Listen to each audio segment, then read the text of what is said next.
growing debate, it says here, in the auto industry. Has the nation hit peak truck? Something is breaking in the truck market, and it's happening in plain sight. Brand new pickups are sitting unsold, prices are slipping week by week, and dealers are bleeding money just to keep inventory parked. This isn't a seasonal slowdown. It's pressure that's been building quietly, finally forcing itself into the open. Financing costs are compounding, buyers are waiting, and manufacturers are boxed in by their own production choices. Tonight, we trace how trucks went from profit engines to liabilities, and who pays when the market snaps. The hidden build-up. A pressure that had been rising finally reached the surface. What appeared surprising at the moment had been accumulating across months, and in some cases, across years. Production lines had kept turning because stopping them created contractual risk with suppliers, and because a single quiet quarter can quickly turn into a pattern executives fear to acknowledge. Inventories grew in plain sight. Overflow storage yards, temporary fencing, trucks parked under tarps. The decision to maintain output was rarely dramatic. It was the result of incremental choices, inertial management, and the political and financial risks of pulling back. Inside the planning rooms, managers argued about allocation formulas and about the signal that a pause might send to investors. In the field, dealers reported deliveries they had not requested and an almost clinical mismatch between what had been ordered and what was arriving. The system did not break overnight. It bent until it would not bend any further. When that point arrived, the sudden daily markdowns and mass showings of newly discounted stock were less a surprise than a release valve letting built-up pressure out into plain view. Incremental production choices collide with real-world constraints. Dealers now feel the pain directly as financing obligations accumulate, forcing urgent pricing adjustments and reshaping expectations about inventory and cash flow. Dealers face the floor plan. Squeeze. The first weeks of the correction made financing pain impossible to ignore. Floor plan interest payments continued ticking upward, regardless of whether a vehicle moved, and in a slowing market, that daily cost became a constant source of pressure. What once felt like a manageable background expense suddenly moved to the center of every conversation. Managers who had long measured success by monthly turnover began tracking a different metric entirely: days in stock. Each additional day represented more interest, more exposure, and less flexibility. As inventory aged, the compounding effect on finance lines became harder to justify. Units that should have turned quickly now sat long enough to threaten lender covenants and internal cash flow targets. This stress forced uncomfortable decisions. Incentives grew more aggressive, dealer holdbacks deepened, and price adjustments that would have been unthinkable weeks earlier became routine. In some cases, managers quietly acknowledged that certain units might never recover their expected margin and would need to be moved at auction simply to stop the bleeding. Boardroom discussions shifted tone. Strategy meetings gave way to survival planning. Instead of debating growth opportunities or marketing experiments, leadership teams focused on how long they could carry inventory before finance costs erased any chance of profit. Sales staff felt the shift immediately. Targets changed, commissions became harder to earn, and morale suffered as effort no longer guaranteed results. The most destabilizing element was not the loss itself, but the uncertainty. If prices had already dropped this much, what prevented another round of markdowns tomorrow? That uncertainty spilled outward.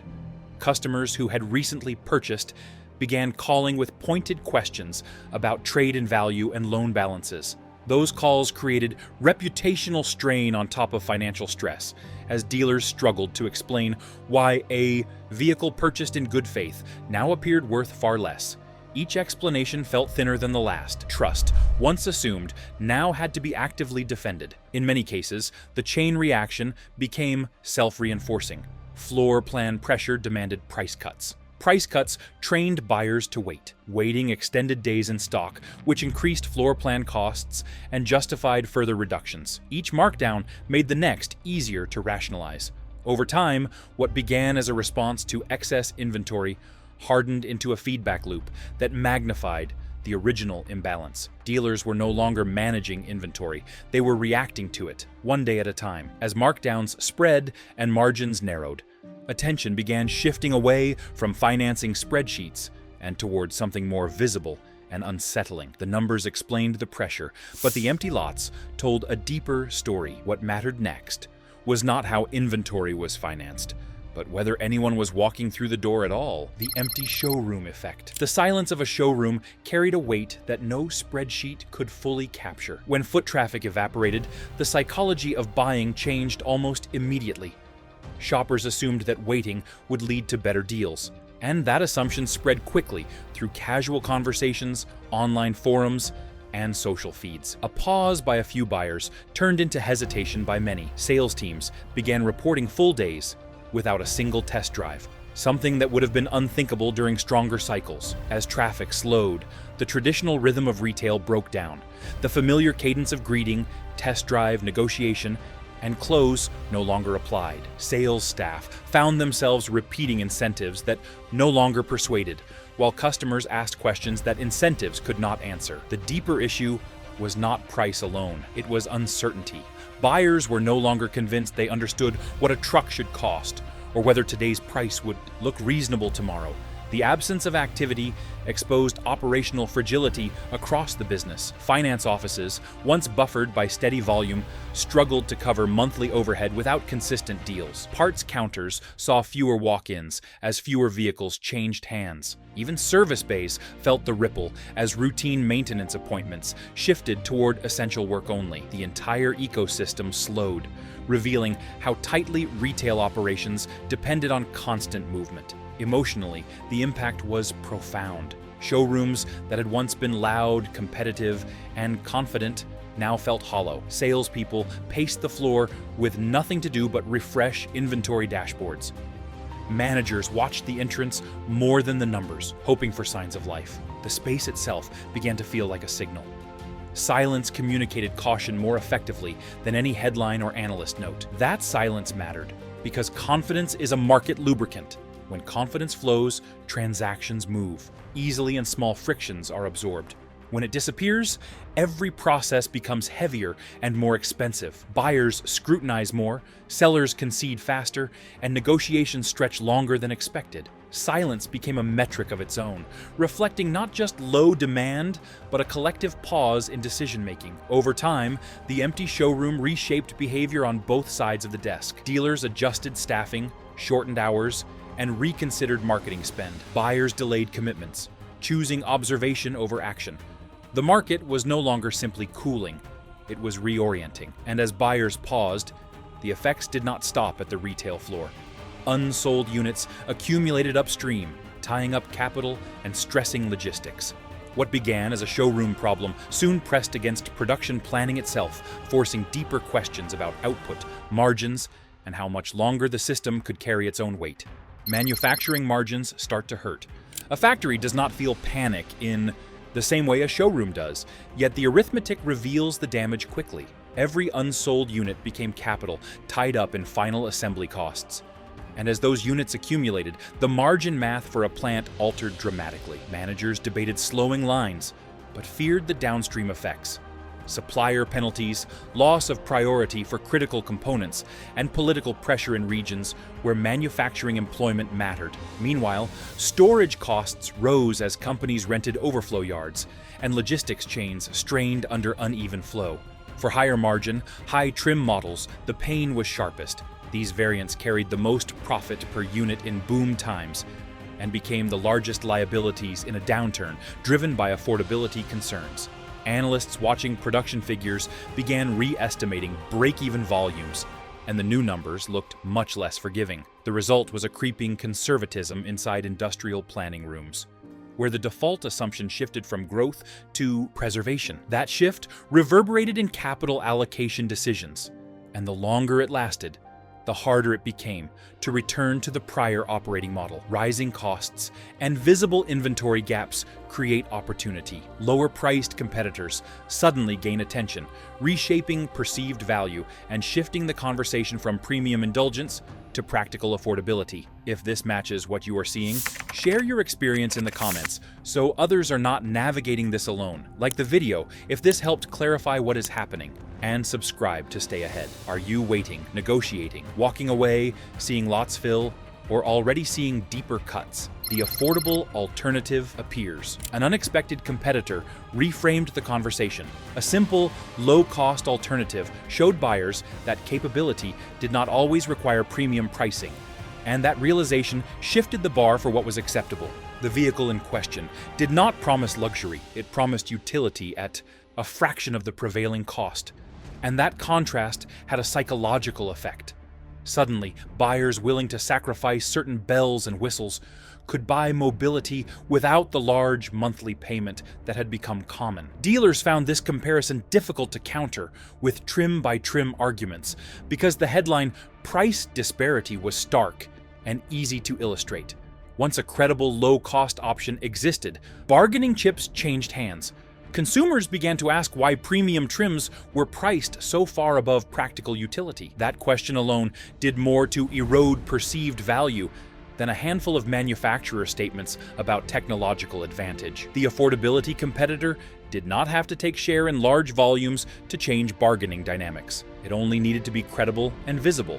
Price alone does not tell the story. Buyers react emotionally, feeling disconnected from premium vehicles that no longer meet practical needs, creating social backlash that reinforces demand for simpler, functional options. Cultural identity and the backlash. People buy trucks for reasons beyond horsepower and cargo bed length. They buy identity. When a vehicle that once symbolized practicality and workday usefulness drifts into an arena of comfort features and show car polish, a cultural disconnect can occur. That disconnect manifests as frustration among buyers who feel priced out of the vehicles their families long relied upon. Social channels filled with anecdotes from tradespeople, farmers, and small business owners explaining how they felt left behind. Those stories carried weight because they were about real livelihoods rather than lifestyle choices, and real livelihoods make for persuasive narratives.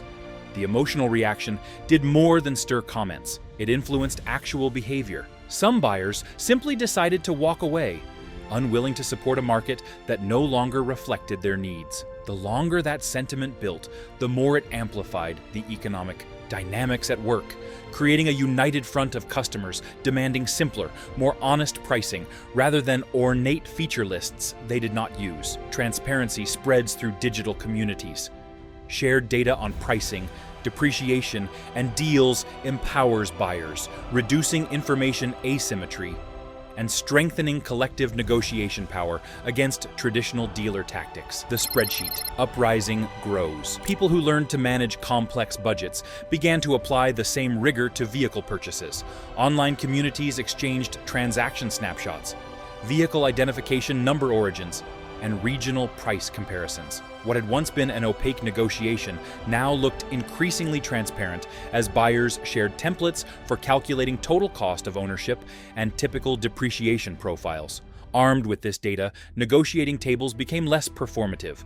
Buyers could walk in with printed comparisons and a clear walk-away price. That accessibility shifted power away from local theater and toward collective evidence. Dealers who had relied on information asymmetry found their advantage eroding. The most skilled negotiators in these groups began to amplify wins and losses for the broader community. The result was a new kind of collective market intelligence, the spreadsheet uprising, which made it harder for confusing fees and last-minute tricks to work. Transparency, once marginal, became a structural constraint on traditional practices.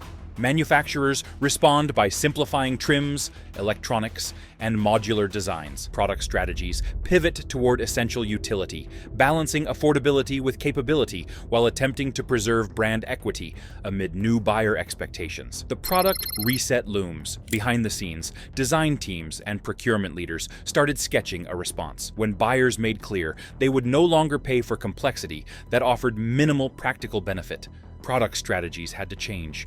The conversation moved toward stripped trims, simpler electronics architectures, and modular approaches that reduced production cost without hollowing core capability. Engineers were tasked to preserve towing and hauling fundamentals while removing items that added cost but not utility for the majority of buyers. The pivot smelled less like innovation and more like return to basics. And that pragmatic orientation threatened the value of existing inventory, priced for an earlier, more indulgent era. For customers who had purchased premium models in recent months, the prospect of a near-term replacement model at substantially lower pricing was an uncomfortable thought. To manufacturers, the reset was a balancing act.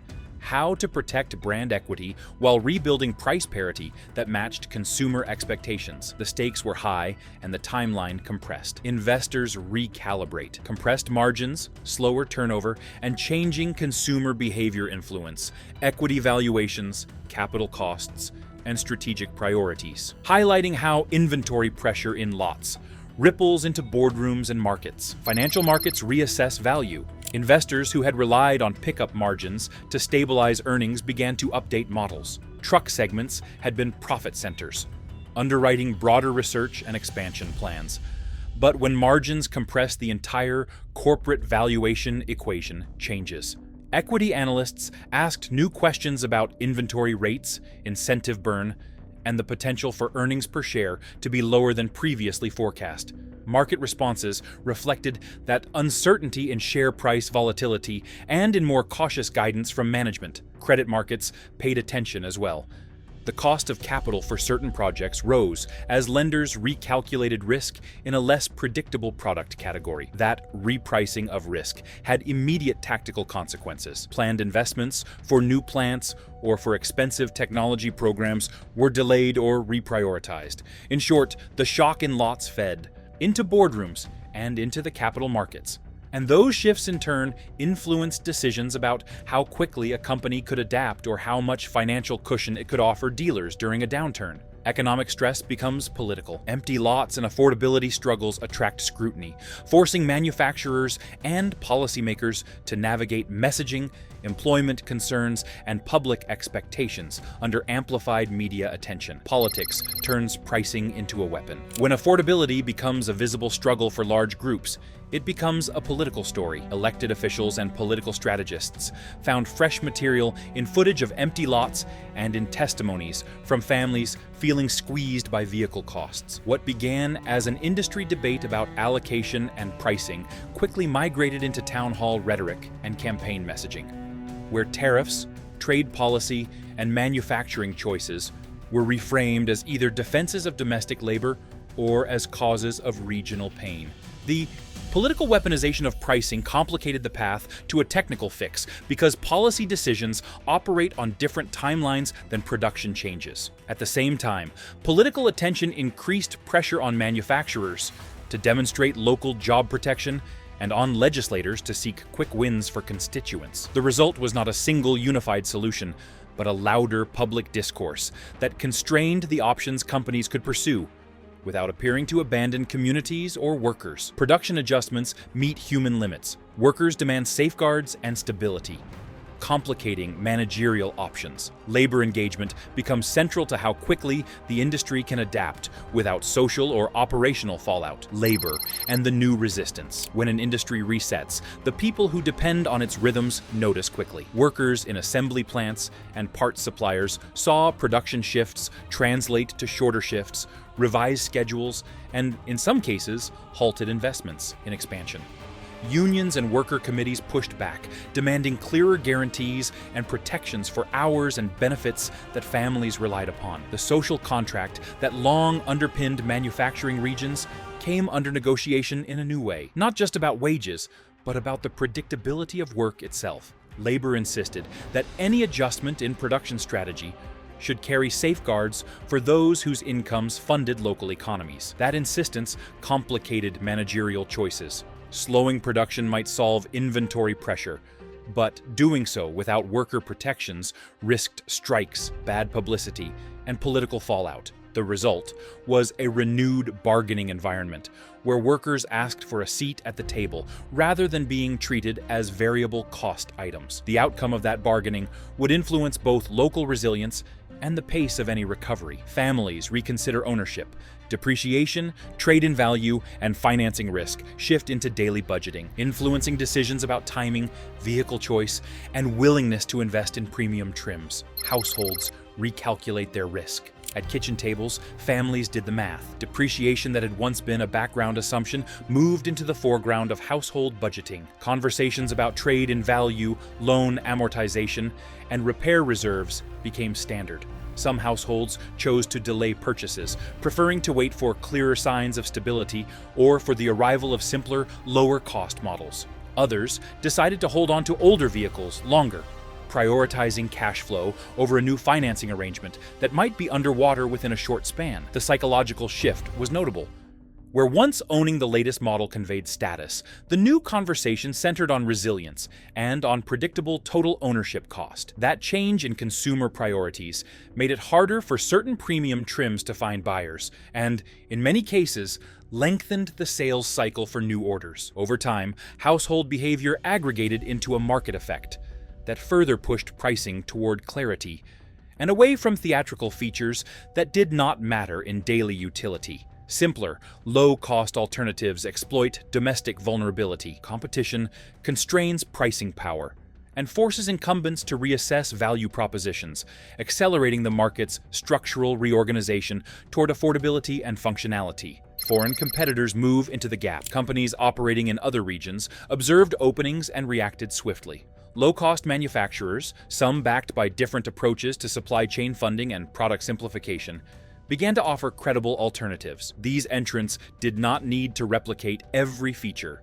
They needed to match core capability and to undercut price in ways domestic competitors found hard to replicate without restructuring. The mere presence of credible competition changed negotiations across dealer networks and shifted fleet buyers' perspective. If a simpler, less expensive option could be procured reliably at scale, then price expectations for the entire segment moved downward. That migration of choice did not immediately displace legacy brands entirely, but it constrained the ability of established lines to maintain premium pricing in the face of visible alternatives. The competition arriving from abroad accelerated the market reprice and invited a more fundamental reassessment about what a pickup should provide for its day-to-day users. Communities rediscover priorities. Durability, serviceability, and utility trump luxury. Trucks regain identity as practical workhorses, realigning consumer expectations and rewarding manufacturers who focus on function over feature excess.